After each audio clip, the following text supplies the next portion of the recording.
So last lesson we made a test that just made sure that when you create a product service, you have to pass in an iProduct repository implementation class. This lesson, what I want to do is I want to make sure that if you pass in null here instead, you should actually get an exception thrown. So that's what we're going to try this lesson. So what we're going to do is we're going to use the product service and say if you pass in null product repository, then I want to throw an invalid data exception. That's very specific. Again, you can use that to kind of say exactly what you want to throw in your current setup. Now, in order to get started, the first thing I want to do is I want to start by just creating a service where I pass in null, because that's the thing I want to test, right? Now, this should actually throw that exception for me. Now, the cool thing is you can actually use an assert for this. So what I'll do is I'll just, for now, get rid of this part, and I'll just say assert throws, because I expect it should throw something for me.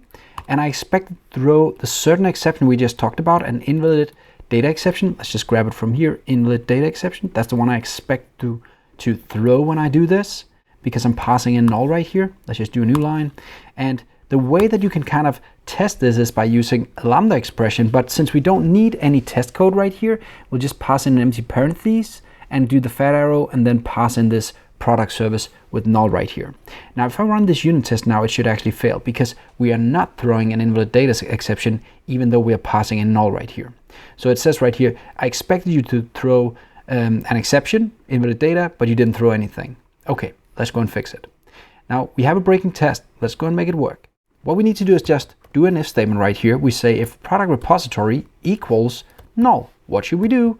Well, we should throw a new exception. And the exception should be an invalid data exception. That's what I asked for, right? Let's try and do this. Rerun the test, and hopefully now it runs.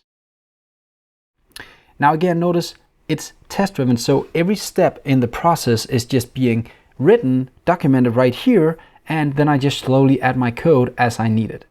Good. That was one more step. Next lesson, we're going to try and add a message right here and just test that as well. See you next time. Bye.